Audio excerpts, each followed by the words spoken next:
El mundo está viendo señales que anuncian el regreso de Cristo. ¿Estamos realmente cerca del cumplimiento final de las profecías bíblicas? En Mateo 24:33 Jesús declara: así también ustedes, cuando vean todas estas cosas, sepan que Él está cerca, a las puertas. Esta afirmación poderosa nos introduce en uno de los temas más urgentes y reveladores de la fe cristiana: la segunda venida del Hijo de Dios. Las Escrituras están llenas de señales que, aunque a veces ignoradas o malinterpretadas, fueron dadas con un propósito claro: preparar a los creyentes para su regreso glorioso.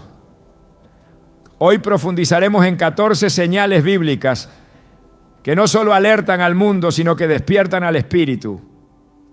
Te mostraremos cómo identificarlas y qué significan en tu vida espiritual. ¿Estás listo para entender lo que Dios tiene reservado para ti? El mundo no es el mismo de hace unos años. Las crisis se multiplican, las naciones tiemblan, el corazón humano se enfría y el clamor de la tierra parece intensificarse. En medio de esta creciente oscuridad, muchos se preguntan si todo lo que ocurre tiene un propósito mayor, si acaso estas señales que estremecen al planeta no son solo accidentes de la historia, sino anuncios divinos de un evento que cambiará el curso de la humanidad. Y es aquí donde las palabras de Jesús resuenan con más fuerza que nunca. Así también ustedes, cuando vean todas estas cosas, sepan que Él está cerca, a las puertas. Mateo 24:33. Esta advertencia no es una sugerencia ni una frase simbólica. Es una declaración clara y poderosa. Cristo habló de señales específicas, visibles, innegables, señales que precederían a su glorioso regreso. Y muchas de esas señales ya están ocurriendo. Cuando Jesús se sentó con sus discípulos en el Monte de los Olivos y les reveló lo que sucedería en los últimos tiempos, no lo hizo para sembrar miedo, sino para encender la esperanza y preparar a los suyos. En Mateo 24, Marcos 13 y Lucas 21 encontramos un retrato profético que, visto desde la perspectiva actual, parece más bien una descripción detallada de los titulares que leemos a diario: guerras y rumores de guerra, pestes, hambre, terremotos, persecución, engaño, apostasía, traiciones, odio, amor que se enfría. Nada de esto es nuevo para nosotros.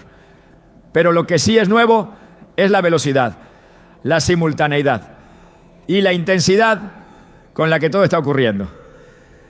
El reloj profético no solo está en marcha, está acelerado.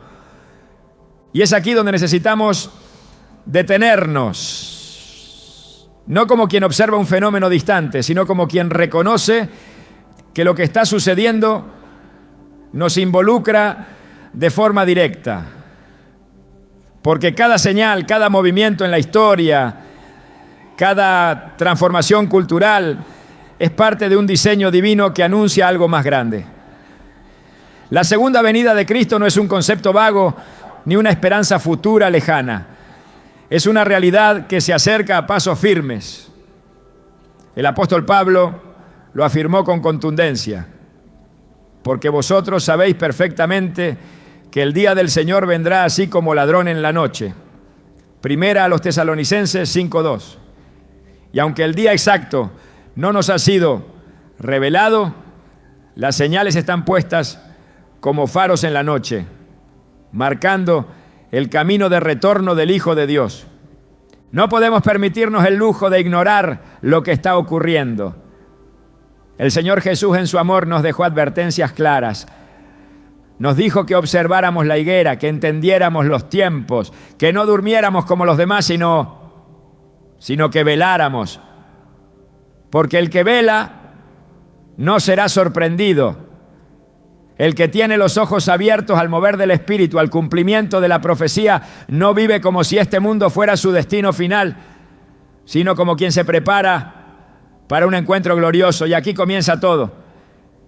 en la conciencia profunda de que estamos viviendo en un tiempo único, en una generación marcada, escogida, para ver el cumplimiento de cosas que otros solo pudieron imaginar. Muchos creyentes oran por avivamiento, por un mover de Dios que sacuda a las naciones. Pero pocos comprenden que antes del avivamiento final vendrán señales que estremecerán al mundo entero. Y estas señales no serán suaves, serán evidentes, contundentes, porque Dios no susurra cuando llega el momento de actuar con poder. Él sacude, Él remueve, Él revela. Por eso el apóstol Pedro nos dijo que el juicio comienza por la casa de Dios.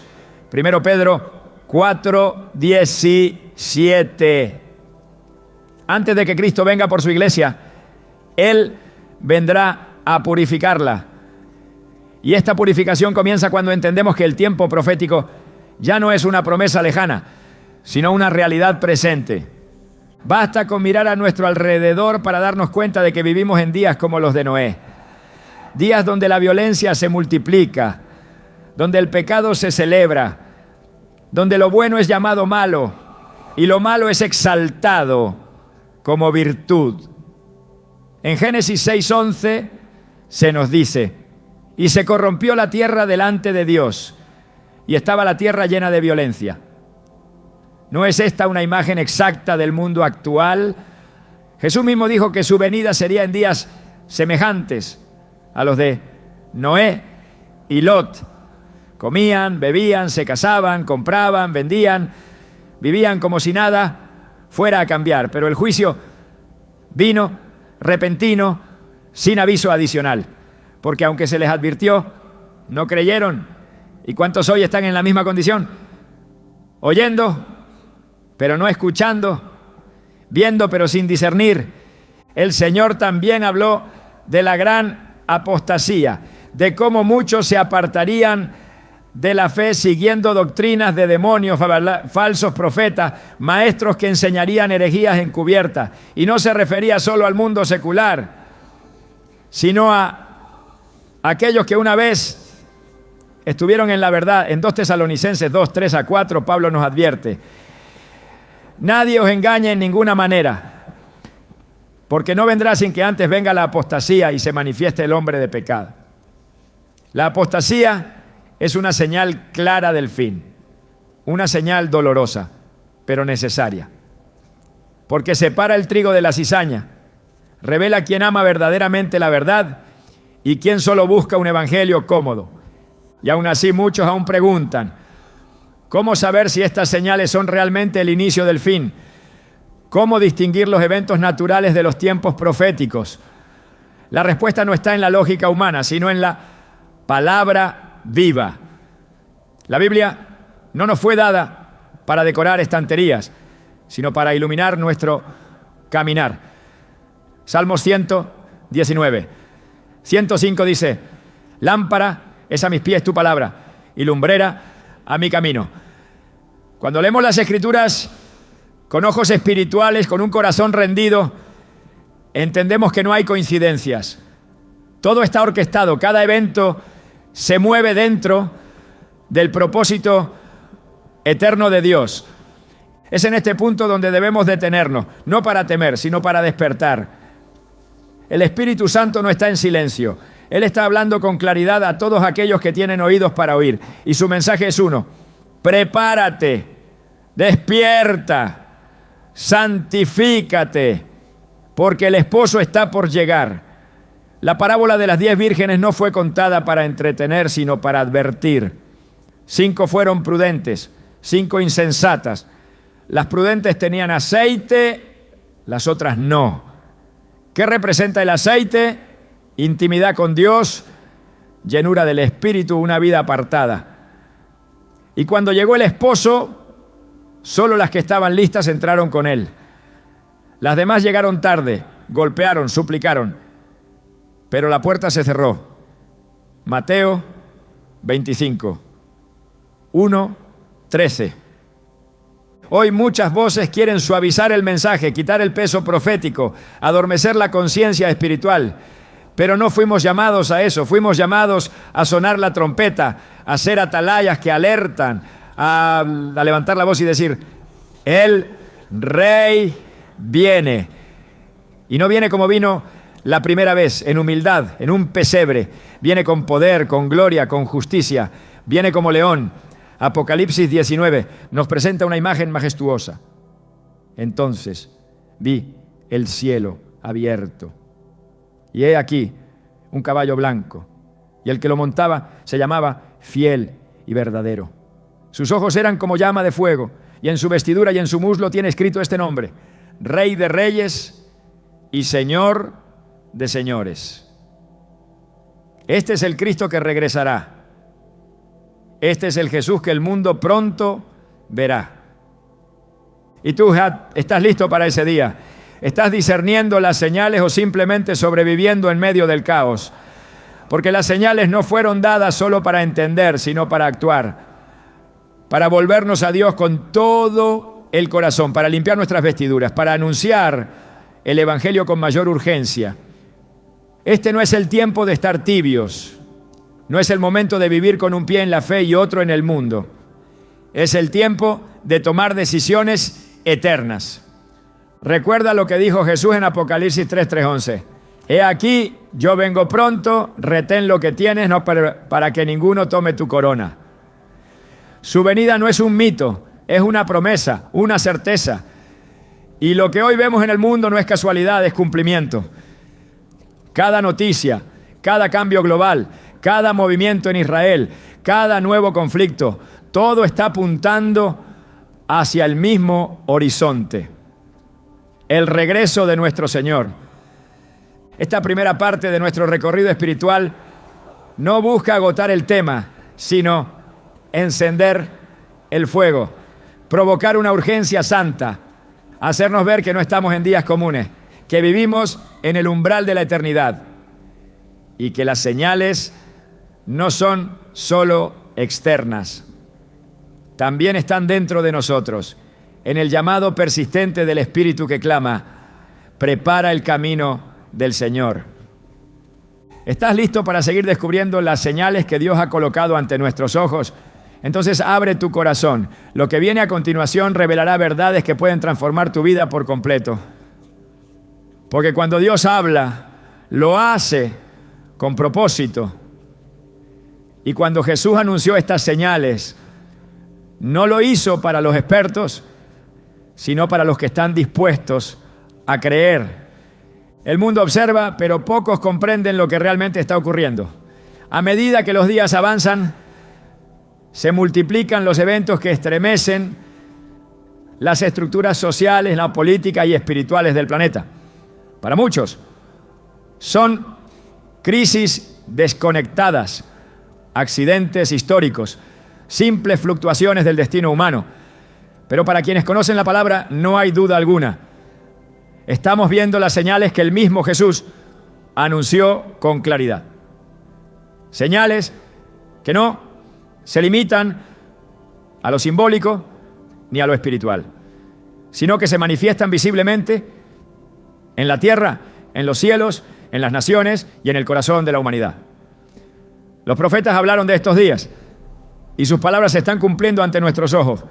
No son alegorías, son hechos y no apuntan a cualquier cosa, apuntan a una sola verdad. El regreso glorioso del Hijo de Dios está cerca. Cuando Jesús habló del final de los tiempos, no lo hizo con palabras confusas. Él dijo: y oiréis de guerras y rumores de guerra. Mirad que no os turbéis, porque es necesario que todo esto acontezca, pero aún no es el fin. Mateo 24:6. Esta advertencia no fue lanzada al aire sin propósito. Fue una revelación directa sobre lo que marcaría los días previos a su venida. Y hoy, guerras estallan en múltiples frentes, algunas silenciosas, otras sangrientas. Los conflictos armados se han vuelto tan frecuentes que el mundo ha comenzado a normalizarlos.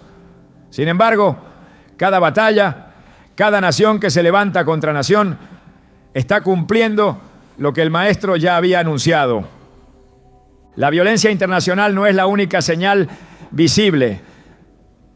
Jesús también mencionó el hambre como uno de los dolores de parto que precederían al fin.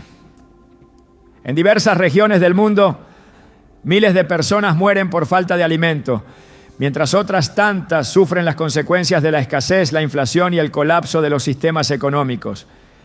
El hambre ya no es un problema de un solo continente, se ha vuelto global. Y la palabra lo había anticipado. Apocalipsis 6, 5 a 6 nos muestra al tercer jinete del Apocalipsis, el del caballo negro, con una balanza en la mano y una voz que dice: una medida de trigo por 1 denario y 3 medidas de cebada por 1 denario. Pero no dañes el aceite ni el vino. Este pasaje describe un sistema económico quebrado, donde el alimento básico se vuelve un lujo, mientras los lujos de los poderosos permanecen intactos. Esa es exactamente la condición que hoy se expande en el mundo. El mismo capítulo de Mateo nos habla de pestes, y esa palabra ha resonado con fuerza en los últimos años. Enfermedades que se esparcen por el mundo con rapidez, que paralizan economías, que alteran la vida cotidiana de millones. No se trata de simples episodios médicos, sino de fenómenos con impacto espiritual profundo. Lucas 21, 11 lo afirma: y habrá grandes terremotos, y en diferentes lugares hambres y pestilencias, y habrá terror y grandes señales del cielo. Cada vez que una pandemia cruza fronteras, que los sistemas de salud colapsan, que el miedo se instala en las calles, el eco de esta profecía resuena con mayor fuerza. Las pestes son parte del cumplimiento, son señales que apuntan al cielo. Junto con las pestes, los terremotos han cobrado un papel central. En diferentes regiones del planeta, la tierra tiembla con una fuerza que rompe estructuras, desplaza ciudades enteras y deja miles de vidas devastadas. Lo impactante no es solo la frecuencia con la que ocurren, sino la manera en que se manifiestan, como si algo en las entrañas del planeta estuviera clamando, gimiendo por la redención prometida. Romanos 8:22 dice: porque sabemos que toda la creación gime a una, y a una está con dolores de parto hasta ahora. Estos temblores no son solo movimientos geológicos, son señales que gritan desde la tierra, anunciando el cumplimiento de una promesa divina. Pero las señales no se limitan a los elementos naturales. Jesús también habló de un engaño espiritual generalizado, una ola de falsos cristos y falsos profetas que seducirían incluso a los escogidos. Mateo 24 nos advierte: porque se levantarán falsos cristos y falsos profetas, y harán grandes señales y prodigios, de tal manera que engañarán, si fuere posible, aún a los escogidos. Esta señal es especialmente peligrosa porque se disfraza de verdad. Se presenta con apariencia de piedad, pero niega el poder de la verdadera santidad. Muchos líderes, movimientos e ideologías han surgido reclamando inspiración divina, y sus enseñanzas se alejan radicalmente del Evangelio de Jesucristo. En su lugar, promueven un mensaje cómodo, diluido, centrado en el hombre, no en Dios, y multitudes los siguen sin darse cuenta de que están siendo conducidas al error, ¿no? Otra de las señales que la Escritura resalta con firmeza es la creciente persecución contra los verdaderos creyentes. Jesús lo dejó claro en Mateo 24:9. Entonces os entregarán a tribulación y os matarán y seréis aborrecidos de todas las gentes por causa de mi nombre. A lo largo del mundo, millones de cristianos sufren represión, encarcelamiento, violencia y muerte simplemente por su fe. No se trata de casos aislados ni de persecuciones del pasado. Es una realidad viva y en aumento. Los medios no siempre lo muestran, pero en regiones enteras se ha criminalizado la proclamación del Evangelio. Y esta es otra señal de que el tiempo se acorta. Además de la persecución, Jesús mencionó que muchos se escandalizarían, se traicionarían y se aborrecerían unos a otros. Este ambiente de división, odio y traición se ha intensificado en todos los niveles de la sociedad. Familias divididas, amistades rotas, comunidades polarizadas, incluso iglesias fracturadas por disputas y falta de perdón. El amor se enfría, como él lo dijo. Mateo 24:12 lo afirma con contundencia. Y por haberse multiplicado la maldad, el amor de muchos se enfriará. Cuando el pecado se normaliza, el corazón se endurece. Y cuando el corazón se endurece, el amor verdadero se extingue. Lo que vemos hoy en la sociedad es precisamente ese efecto. Una generación que ha perdido la capacidad de amar como Dios ama y que ha abrazado la indiferencia como estilo de vida. Jesús también habló del aumento del conocimiento y de cómo este sería otra señal del fin. Aunque estas palabras fueron reveladas a Daniel, es en nuestros días donde cobran sentido literal. Daniel 12:4 dice: muchos correrán de aquí para allá y la ciencia se aumentará. El avance tecnológico y científico ha superado todos los límites imaginables. Viajes instantáneos, comunicaciones globales, inteligencia artificial, exploración espacial, manipulación genética. Todo lo que antes era imposible, hoy es cotidiano. Y mientras muchos celebran estos avances como triunfos humanos, la palabra nos muestra que son parte del escenario final. Porque con cada nuevo logro, la humanidad se aleja más de su dependencia de Dios, creyendo que puede sostenerse a sí misma sin necesidad del Creador. Dentro de este cuadro profético, la restauración de Israel ocupa un lugar central. Jesús dijo en Mateo 24, 32 a 34, que cuando la higuera, símbolo de Israel, reverdeciera, sabríamos que el fin estaría cerca. La nación de Israel fue restablecida en 1948, después de siglos de dispersión. Y desde entonces se ha convertido en el epicentro de los conflictos mundiales, en el punto de convergencia de las tensiones geopolíticas más intensas. Esta restauración no es casualidad, es cumplimiento, es el reloj profético en marcha. Y todo lo que sucede en torno a Jerusalén tiene implicaciones espirituales profundas. Zacarías 12, 2, 3, profetiza que Jerusalén será una copa de temblor para todos los pueblos, una piedra pesada que todos intentarán levantar. Hoy esa profecía se cumple con precisión milimétrica. El Evangelio también está siendo predicado en todo el mundo como nunca antes. Jesús dijo en Mateo 24:14, y será predicado este Evangelio del reino en todo el mundo para testimonio a todas las naciones, y entonces vendrá el fin. Las Escrituras están siendo traducidas a idiomas que jamás habían tenido acceso a la palabra. Plataformas digitales, redes, transmisiones en vivo, misioneros en lugares remotos. Todo apunta a un escenario donde ya no hay excusa. La verdad ha sido anunciada, el mensaje ha salido y cada persona tendrá que tomar una decisión frente a esa verdad. Estas señales no pueden ser ignoradas, están aquí, frente a nosotros. No son símbolos, no son visiones lejanas, son realidades palpables. Y su cumplimiento constante nos recuerda que cada segundo cuenta, que cada día nos acerca más al retorno de aquel que prometió regresar.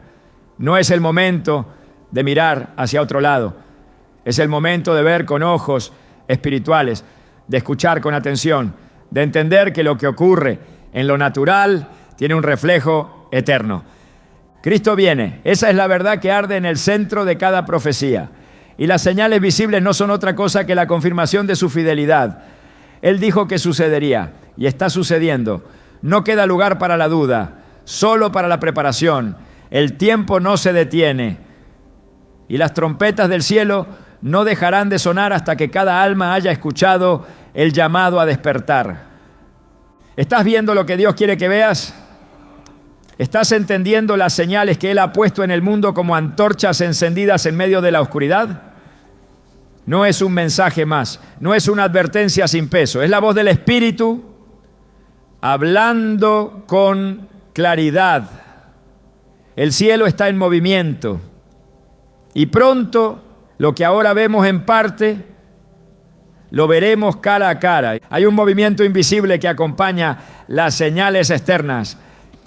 Mientras el mundo observa guerras, hambre y catástrofes, hay un llamado silencioso que retumba en lo profundo del espíritu humano. No se ve, pero se percibe. No se oye con los oídos, pero sacude el alma.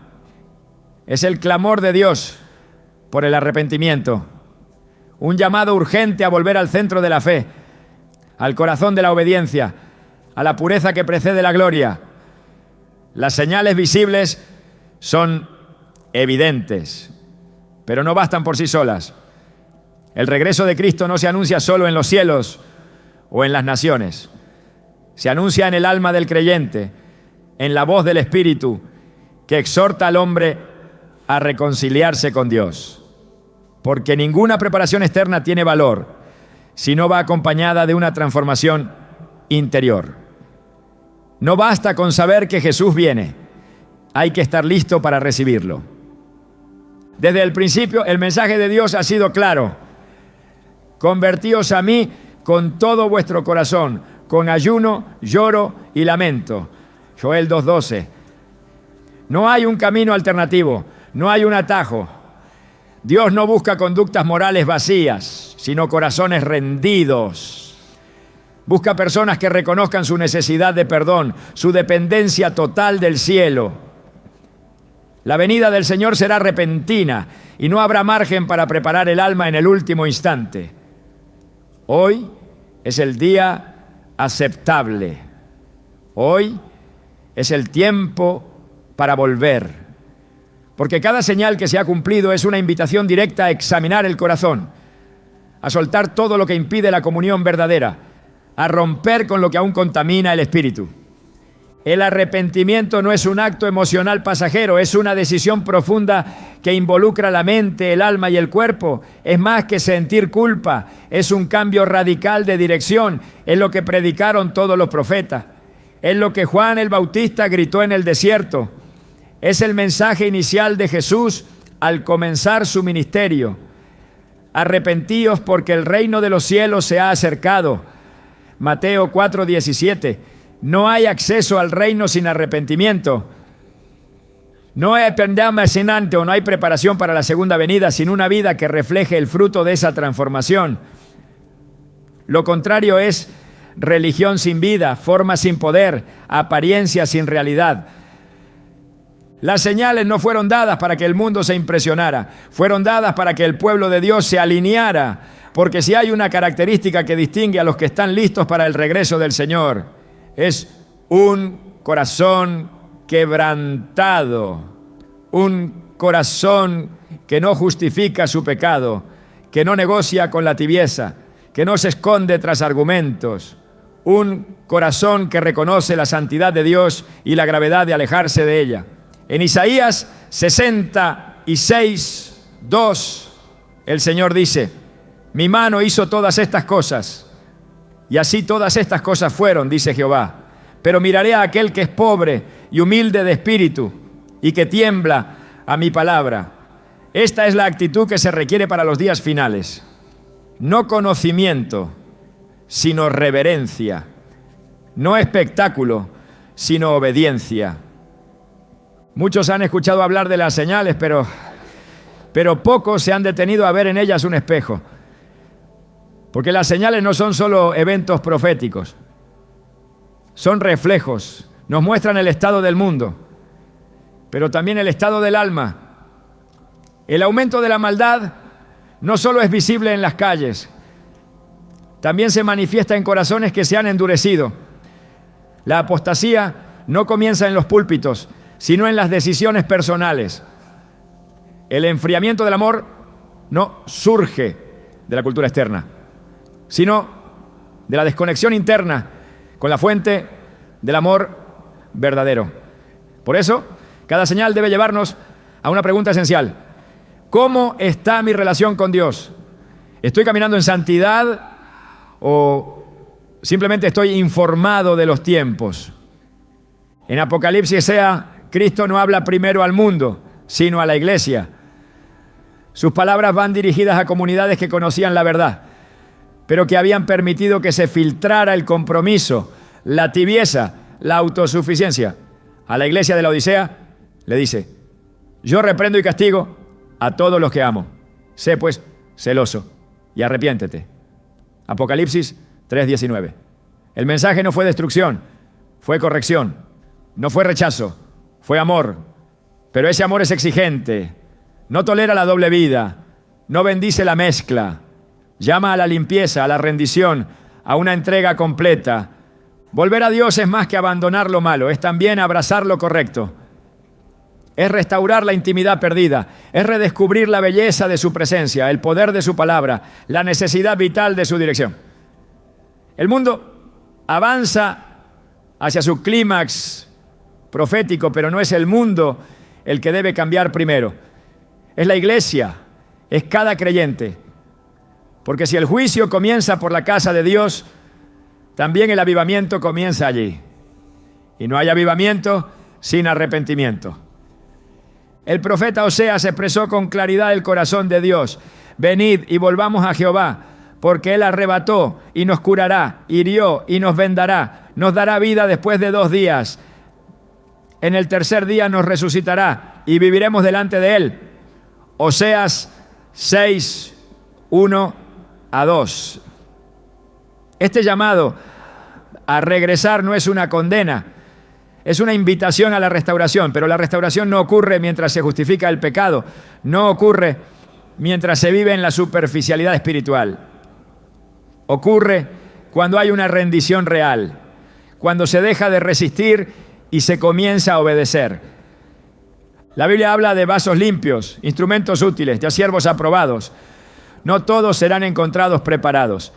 En Mateo 7:21 a 23, Jesús da una de las advertencias más serias de las Escrituras. No todo el que me dice, Señor, Señor, entrará en el reino de los cielos. Muchos me dirán en aquel día, Señor, Señor, ¿no profetizamos en tu nombre? Entonces les declararé, nunca os conocí. Apartaos de mí, hacedores de maldad. No se trata de lo que hacemos externamente, sino de si nuestra vida refleja obediencia interna. No se trata de lo que se dice con los labios, sino de lo que se vive con el corazón. En los días de Jeremías el pueblo continuaba ofreciendo sacrificios, recitando oraciones, asistiendo al templo. Pero Dios les dijo, circuncidaos a Jehová y quitad el prepucio de vuestro corazón. Jeremías 4:4. El Señor no estaba buscando ritos, sino corazones rotos. La verdadera preparación para los tiempos finales no se encuentra en el activismo religioso, sino en la limpieza del alma, en la renuncia a todo lo que impide una relación profunda con Dios. La gracia de Dios no anula el llamado a la santidad, lo fortalece. No existe en la Escritura una gracia que permita vivir en pecado con tranquilidad. La gracia verdadera es la que enseña a renunciar a la impiedad, a vivir sobria, justa y piadosamente en este siglo presente. Así lo dice Tito 2:11-13. Porque la gracia de Dios se ha manifestado para salvación a todos los hombres, enseñándonos que renunciando a la impiedad y a los deseos mundanos, vivamos en este siglo sobria, justa y piadosamente, aguardando la esperanza bienaventurada y la manifestación gloriosa de nuestro gran Dios y Salvador Jesucristo. Esta es la gracia que prepara, esta es la gracia que transforma, esta es la gracia que sostiene mientras esperamos. La segunda venida no es solo un evento escatológico, es una realidad espiritual que debe reflejarse en la manera en que vivimos hoy. Quien realmente cree que Cristo viene, vive de forma distinta. Su prioridad no es el aplauso del mundo, sino la aprobación del cielo. Sus decisiones no están guiadas por conveniencia, sino por convicción. Su propósito no se basa en metas personales, sino en el cumplimiento del llamado eterno. Porque cuando se entiende que todo lo visible pasará, se deja de invertir en lo temporal y se empieza a sembrar en lo eterno. El arrepentimiento es el puente entre las señales y la preparación. No se puede hablar del fin sin hablar de transformación. No se puede esperar el regreso del Rey mientras se abraza lo que Él condena.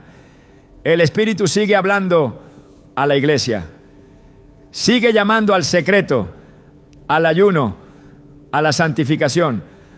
No porque quiera cargar de peso al creyente, sino porque solo el corazón rendido podrá permanecer firme cuando todo lo que puede ser sacudido sea sacudido. En Hebreos 12:14 se nos recuerda que sin santidad nadie verá al Señor. Esta no es una advertencia opcional, es una verdad absoluta.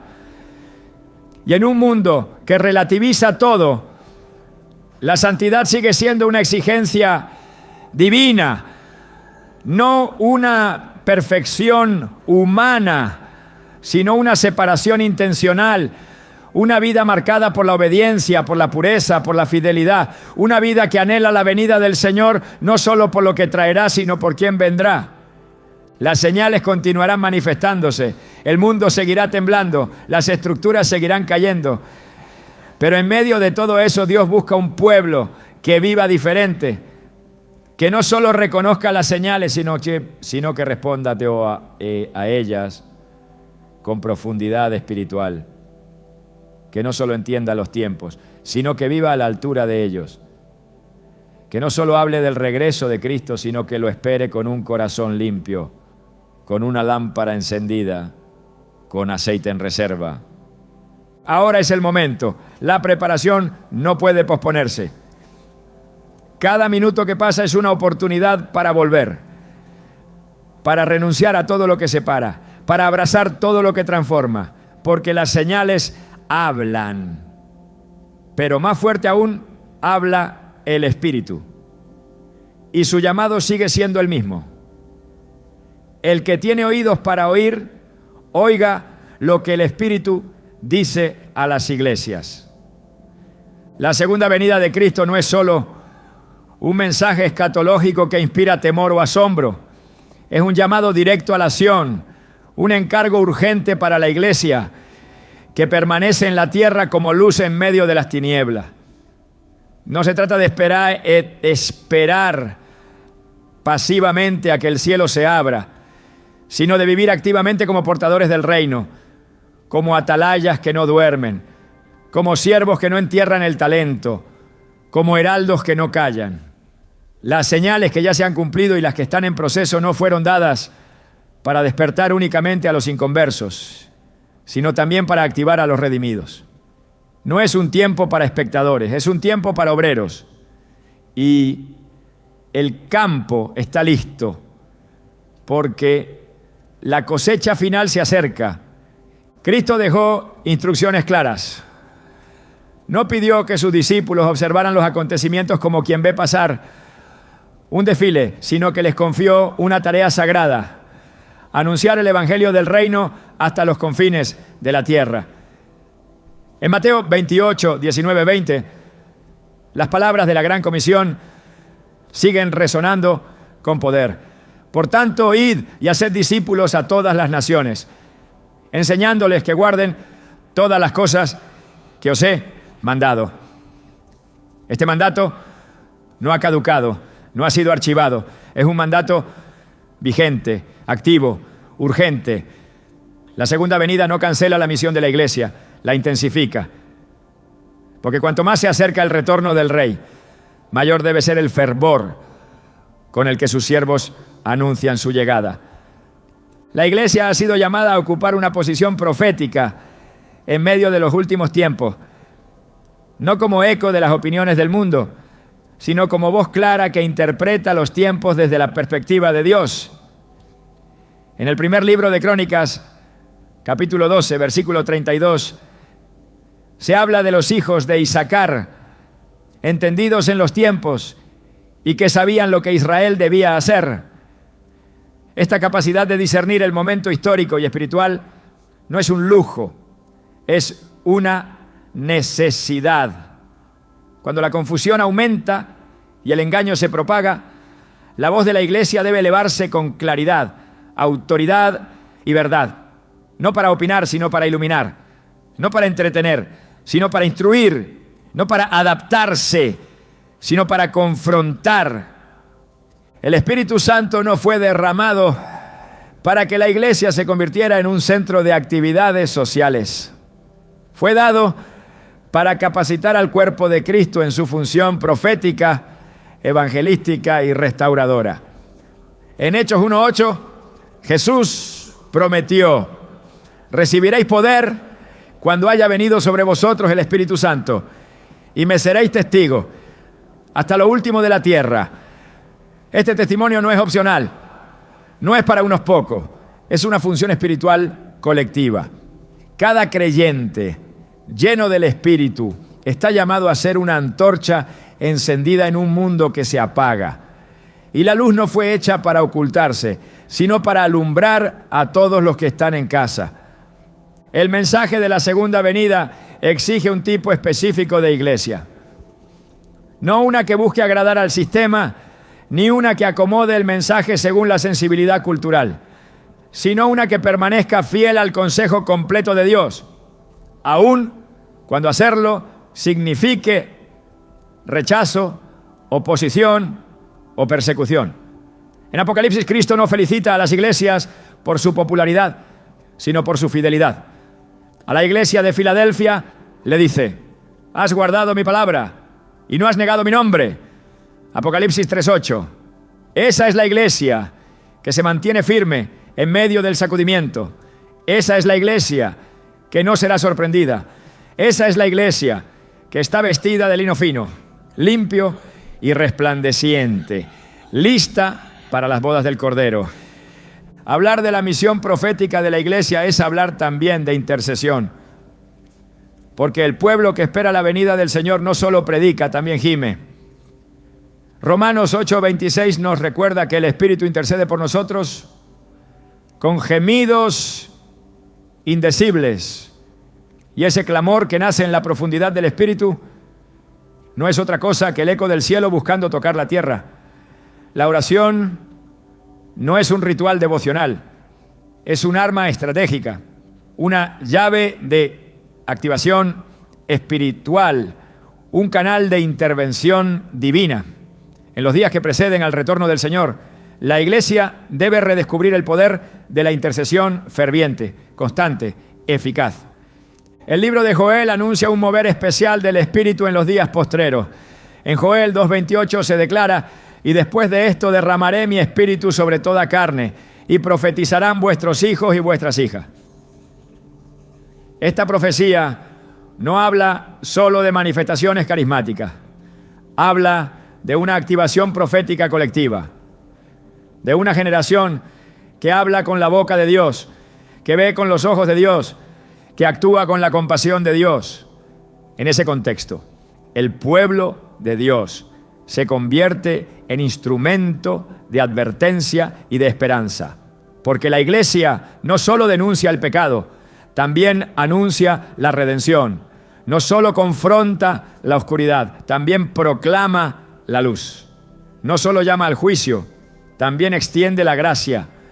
Los profetas del Antiguo Testamento no fueron enviados para ser agradables, fueron enviados para ser veraces.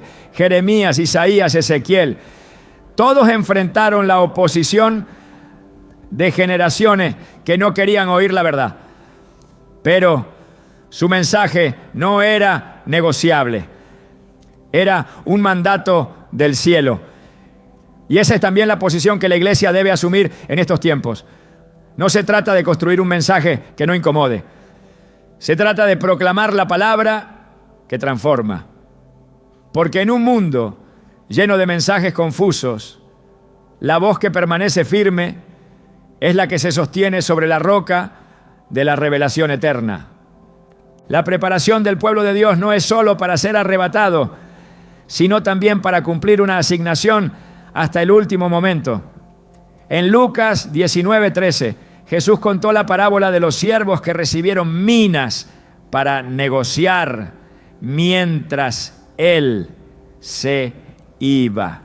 La instrucción fue clara: negociad entre tanto que vengo. La iglesia no puede encerrarse, no puede silenciarse, no puede desactivarse. El tiempo entre la ascensión y la segunda venida no es un paréntesis inútil. Es el escenario de una de las etapas más poderosas de la obra de Dios en la tierra. Cada milagro, cada conversión, cada restauración, cada predicación, cada oración, todo está apuntando al mismo desenlace: la manifestación gloriosa de Jesucristo.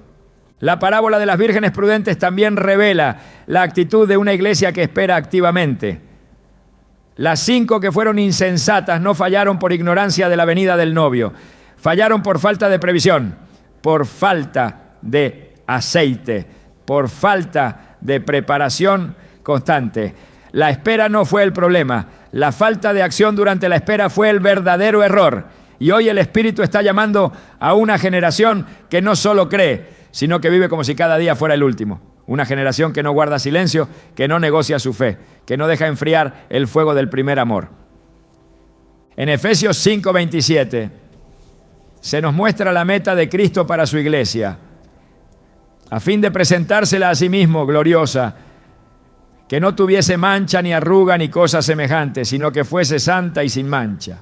Esa es la novia que Él vendrá a buscar. No una que esté escondida, sino una que brille.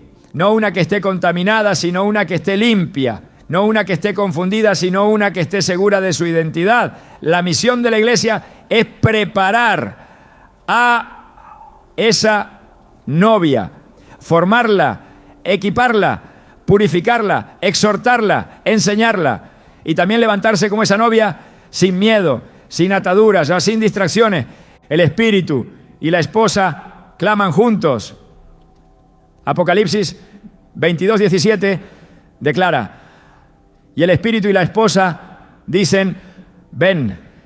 Ese clamor no es un susurro, es un grito espiritual que atraviesa los cielos. Es la expresión de una iglesia que no se ha adaptado al sistema de este mundo, sino que lo confronta con el poder del Evangelio. Es la expresión de una iglesia que no vive en la confusión, sino en la certeza, que no reacciona al temor, sino que responde a la revelación, que no espera el fin con pasividad, sino que lo enfrenta con propósito. Esta es la hora donde cada parte del cuerpo de Cristo debe activarse. No es tiempo de espectadores, no es tiempo de entretenerse, es tiempo de obedecer, porque cada don, cada llamado, cada función tiene un propósito eterno. La manifestación de las señales que preceden a la segunda venida no son un espectáculo profético, son el despertador espiritual que llama a la iglesia a levantarse, a proclamar, a interceder, a preparar el camino del Señor. Como lo hizo Juan en el desierto, así también debe sonar la voz profética de la iglesia hoy. Enderezad el camino del Señor. Cristo viene y vendrá por una iglesia despierta, activa, audaz. No vendrá por una generación que se entretuvo con lo superficial, sino por una generación que discernió lo eterno. El mensaje no ha cambiado. La misión no ha sido modificada. Las instrucciones siguen vigentes. Y el tiempo se acorta. La oscuridad que cubre el mundo no es permanente.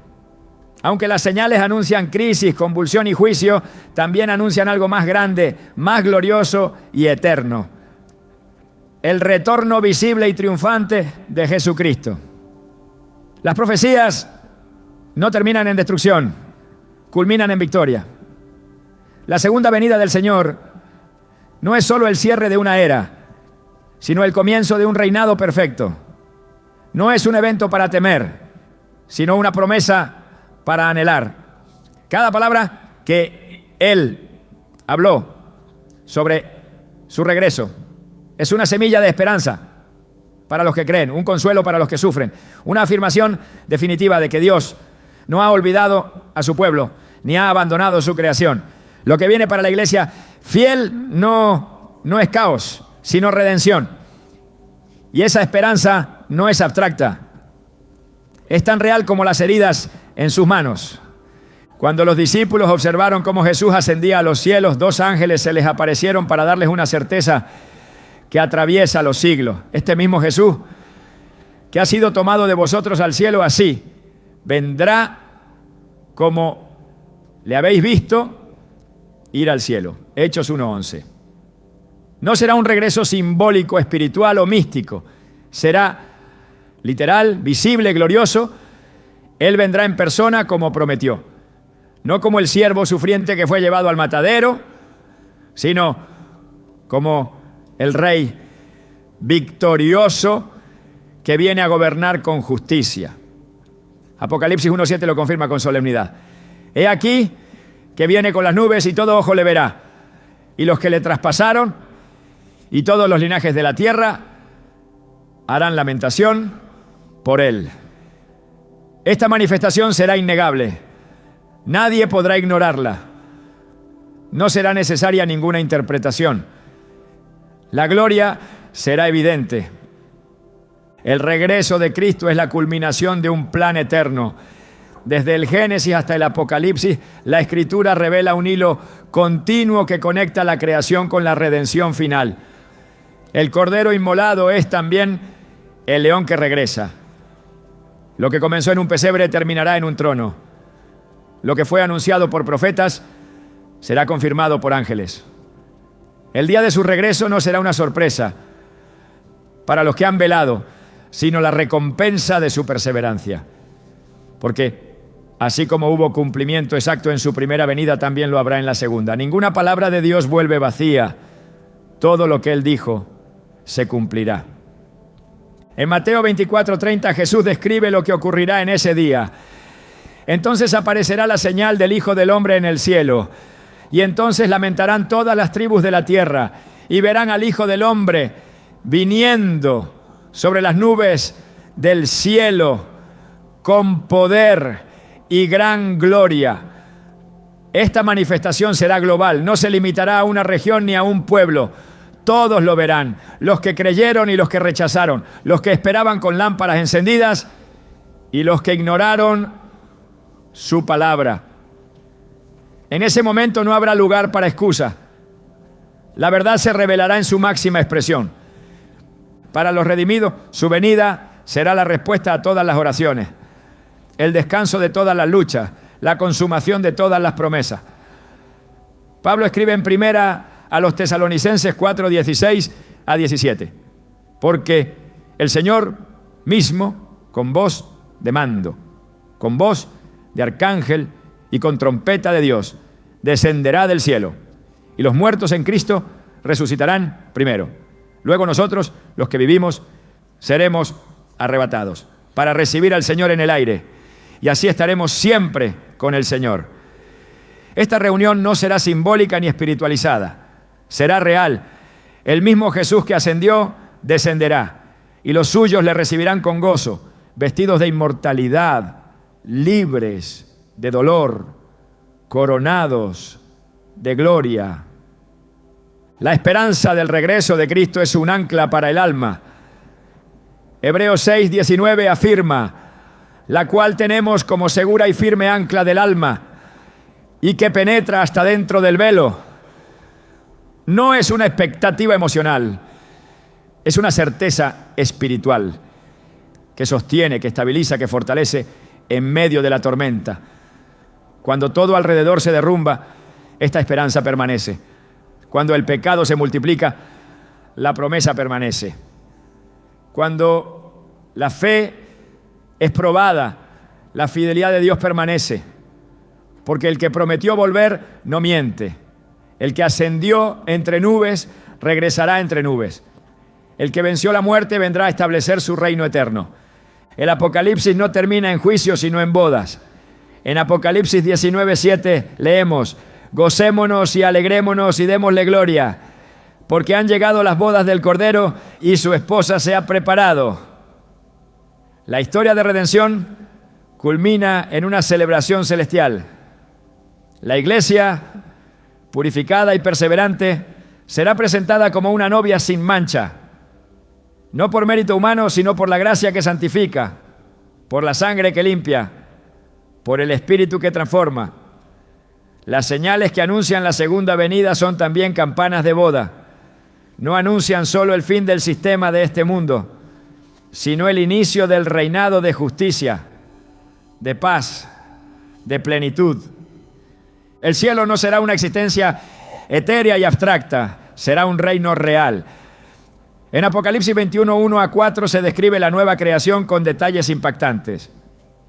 Un cielo nuevo, una tierra nueva, la ciudad santa, descendiendo del cielo, la morada de Dios con los hombres, la eliminación definitiva del llanto, la muerte, el dolor. Todo lo anterior habrá pasado. Lo imperfecto será reemplazado por lo perfecto. Lo que aquí es temporal será sustituido por lo eterno. Esta es la esperanza que arde en el corazón de los que esperan su regreso. No se trata solo de escapar del juicio, sino de entrar en la plenitud. Pedro exhorta con claridad sobre la actitud correcta frente a esta esperanza.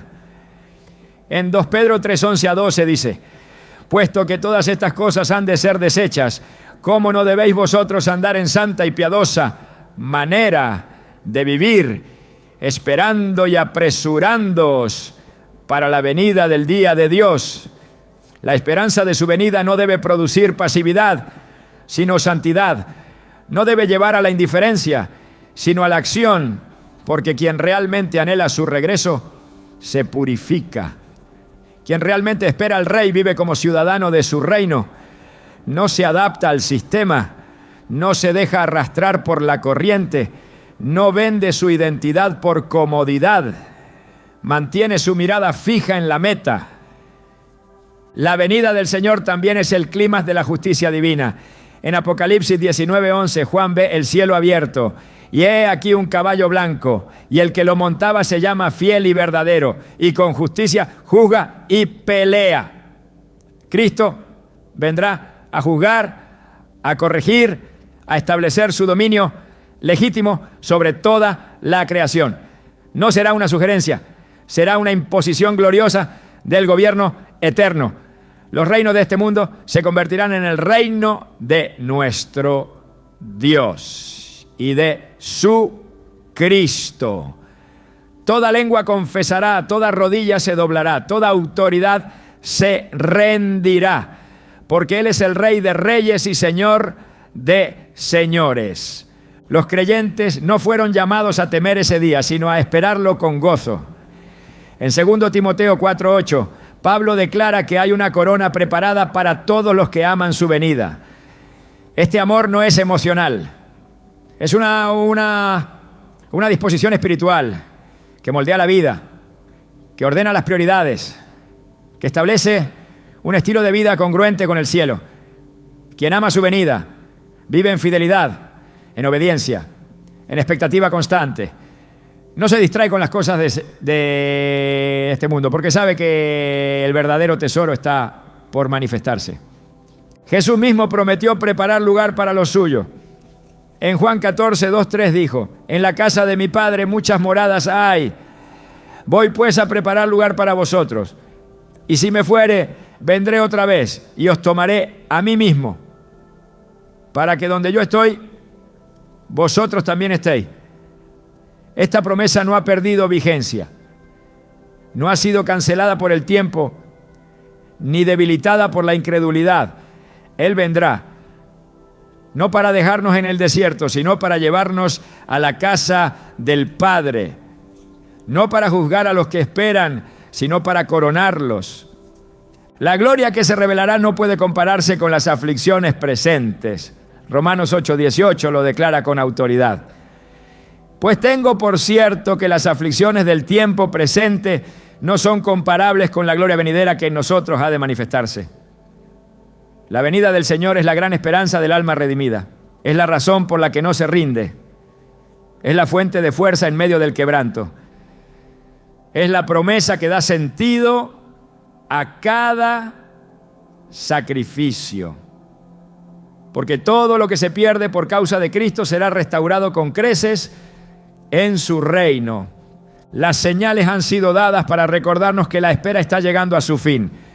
El Espíritu no está en silencio. La trompeta está a punto de sonar.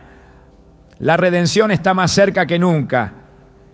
Y aunque la oscuridad se intensifica, la luz se aproxima con poder. Porque el Rey no ha olvidado a los suyos. Su palabra permanece. Su promesa es firme. Su venida es segura. Cada generación ha tenido que tomar una decisión frente al mensaje eterno, pero solo una será testigo del cumplimiento final.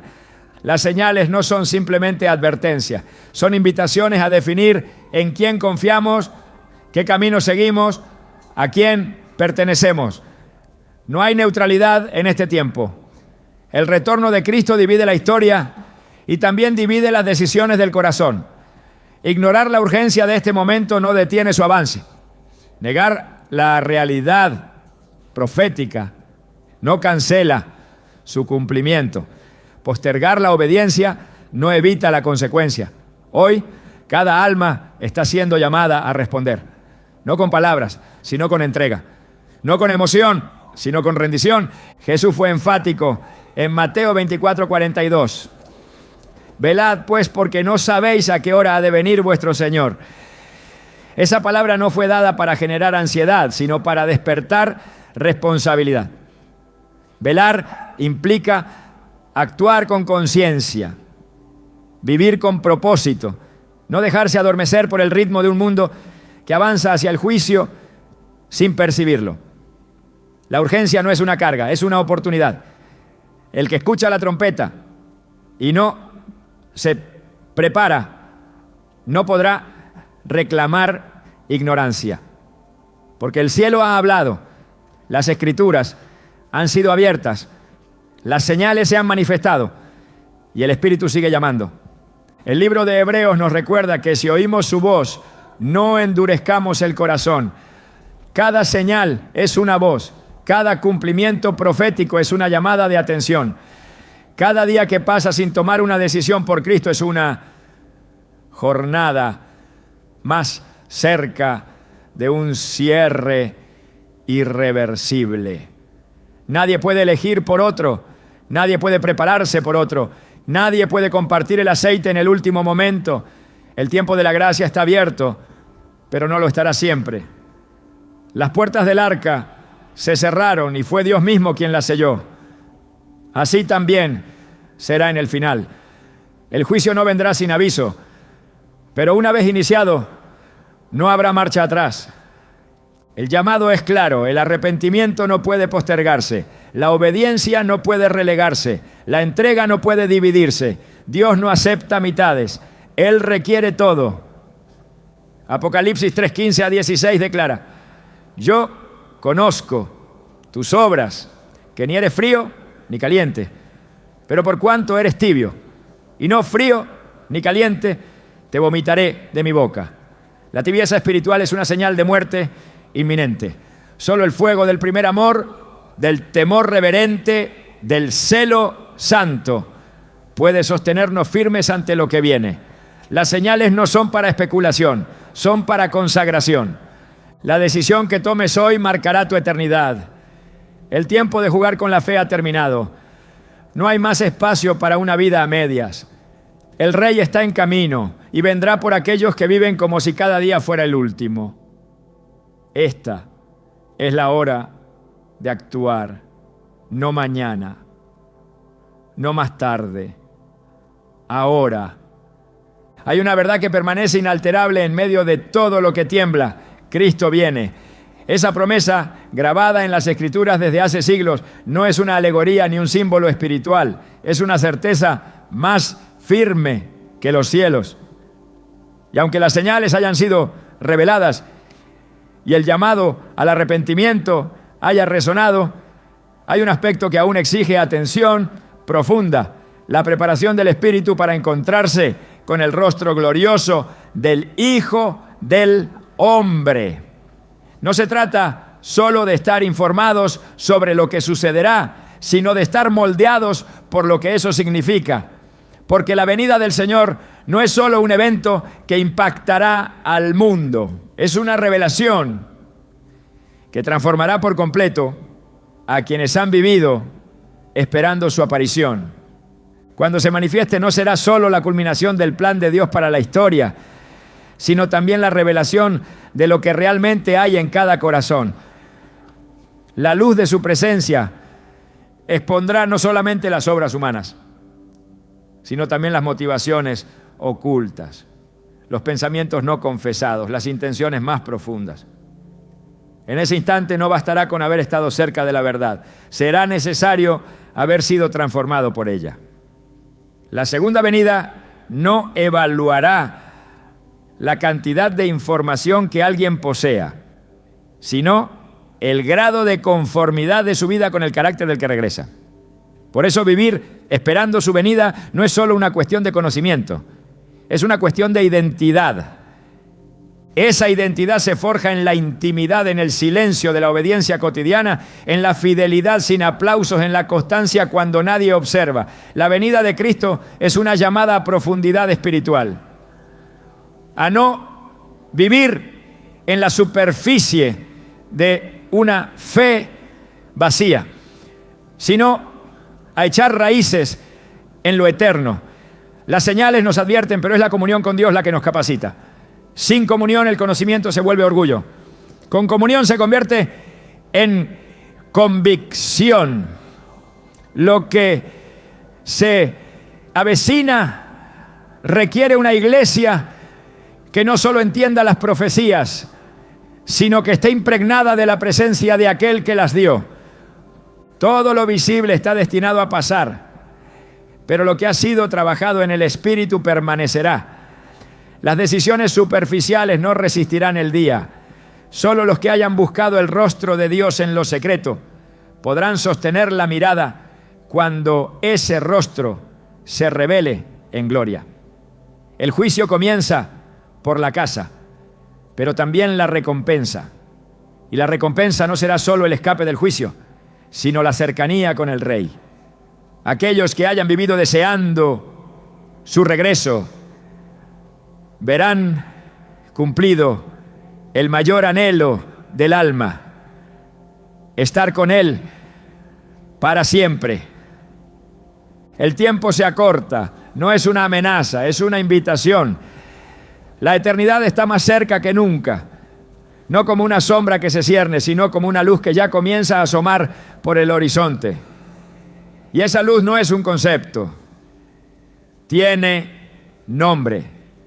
Tiene voz, tiene promesa. Su nombre es Jesús y viene